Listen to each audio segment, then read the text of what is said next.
For years, I believed the key to being a better street photographer was just about making better photographs, making photographs that were technically sharper, cleaner, and more perfect. But my work started to feel flat. Something was missing. The truth is, getting good at street photography didn't actually make me better. Discovering this missing piece made everything snap into place. So let's talk about it. I mentioned a few times in my past videos that I'm an emotional street photographer. I also made a video about, why it's important to like your camera, to have that special chemistry or connection with your camera and gear. This might surprise you, but I'm actually an introvert who's learned to be an extrovert over the years. I like to stay in the shadows, operate behind the scene, and make stuff happen. It's no wonder I like street photography this much. So today I like to explore that aspect a bit more in detail. So what it means to be an emotional street photographer, and how it has shaped how I do street photography. I just quickly want to introduce myself. My name is Embreen, and this is 28mm Street. I'm a self-taught street photographer, and I've been doing street photography for over a decade. Check out my website where you can sign up for my newsletter or read my free street photography blog. And always remember to check your spam filter after signing up. I also have street photography courses and other resources for you to explore. Now, let's get back to the video. What is an emotional street photographer and what pushed it to the forefront for me? So there are two aspects to it. Firstly, I believe it's very much in my nature and my personality. I'm a deep thinker and I like to analyze and process things to an extent to fully understand them. And secondly, I've been on a quest to add more meaningful things in my life. I'm also becoming more selective of the things that I want to give my attention and energy to. I also try to stay more present and really feel things in a way that is not fast, where it almost feels like I'm going through life half asleep or on autopilot. And then on top of that, I also started to practice staying in the now. So it's from the book, The Power of Now by E. Tully. It's a great book and it was a really mind-blowing experience reading that book because the concept is so simple, yet it is so hard to practice it and really try to unleash yourself from, your own mind and also be able to appreciate every moment, whether they are ordinary or extraordinary. Let's continue with the fast-paced nature of how information is delivered and consumed by creators as well as consumers these days. So let me give you an example of Instagram, and I talked about it on the channel before that I wanted to reduce my social media consumption, and that was mostly targeted at Instagram because I felt like it wasn't giving me any value and it was more or less the same thing I saw. For me, and this is a personal example and it might be different for you, but I feel like on Instagram, especially within street photography or photography, it's a lot about, the latest trends and techniques that are being demonstrated in 60 seconds or less. And it's all about getting a banger and you get a lot of like, but that is all great as entertainment. But for me, street photography is just more than fast entertainment or trying out the latest techniques or trends. They are, of course, fun from time to time, and it's a great way to get inspired if you are not feeling inspired. But for me, street photography is more than the wow effect that these trends and techniques offer, and then literally everything is forgotten 3 seconds later. Me being an emotional street photographer means a few things, so let's take a look.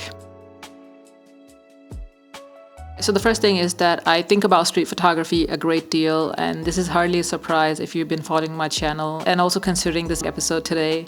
And I think about street photography much more than I used to, and I'm suspecting this is also because of this YouTube channel. Before, it was very much about the learning and practical aspect of photography and street photography, so handling my camera, understand the setting, so a little bit more the technical aspect. And now it's much more a philosophical perspective. I think a lot about things that inspire me and the type of photographs that I want to make. And I put a lot of focus on the things that fulfills me as a street photographer. And I'm very much driven by the emotions my photograph evoke, first and foremost within myself, and hopefully the viewer as well. In my opinion, street photography should not be a mechanical or mindless process. I do tend to get lost in my own thoughts from time to time when I'm doing street photography. And after reading this great book, The Power of Now, as I mentioned before, I learned to be so much more aware of my thoughts. So I try to be much more present on the streets, and I also try to take in all the action as raw as possible.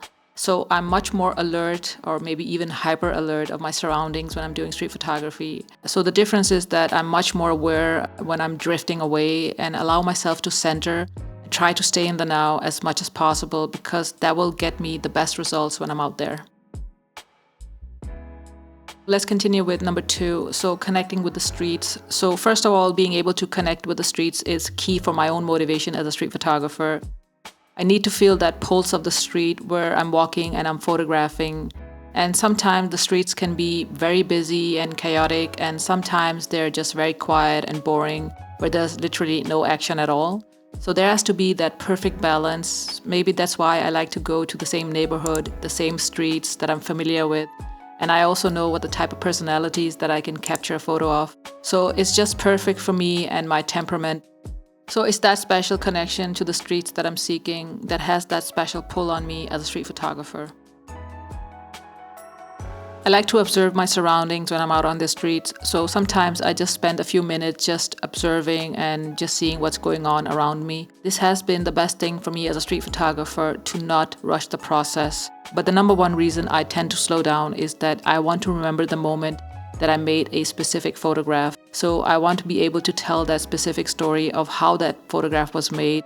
What was I thinking? What was going through my mind? What was the surroundings like? So this way I have a great collection of memories in my mind to remember. I used to be in such a hurry to get that perfect shot, and sometimes I completely forgot how that photograph was made in the first place. So sometimes I would flip through my photographs from a recent photo walk, and I was just sitting there thinking, how was this photograph made? What was I thinking? Why did I take this photo in the first place? So this way I started to feel that I lost my special connection to the streets, but also my photograph, because I couldn't remember how the photograph was made in the first place. All right, so number 3 is that I try to match my pace to the streets. So when I go out on the streets, I try to match my pace to the pulse of the street. And basically this means that if there's a lot of fast foot traffic, I try to move fast along with it. And on the other hand, if the street seems quiet, I just tend to slow down. There's no need for fast movement. But this is very much based on the time of day you're shooting. So for now, I shoot around midday, so there's a lot of hard light and harsh sunlight. And sometimes I also shoot at rush hour, and there's a world of difference in terms of foot traffic and also the pulse of the street that I talked about. So number 4 is that I'm always hungry or eager to learn more and more every time I go out. And to be honest, most of the time I don't even like my own photographs or the progress that I've made as a street photographer. And yes, I know I'm my own worst critic, and it's a hard way to do street photography when 9 out of 10 times you don't even like your own photographs. But it's a great exercise for me because it keeps me motivated to try harder every time I go out. And sometimes I push myself so much that it just becomes a really tedious task to go out. But I also learn that inspiration just hits you sometimes. And if I'm not in the mood, it's also okay. So it's okay for me to push myself in terms of my boundaries and go right at the edge of my abilities and my skills. But the key thing here for me is not to push myself so much that I completely lose the love for street photography. So this is a fine balancing act for me, but I think for the last year, I've really managed to keep that great balance. So I continue to push myself, and not so much that it feels like a chore that I have to do. So number 5 is that every street photographer sees things differently, and we all come with different life experiences, and that to a degree has shaped us as street photographers, but also the way we do street photography. For me, street photography is a way to see the world in my own special way. This is my personal narrative of being an emotional street photographer, to be able to tell and share stories through a set of complex emotions that drives me. All right, I'll see you in the next one.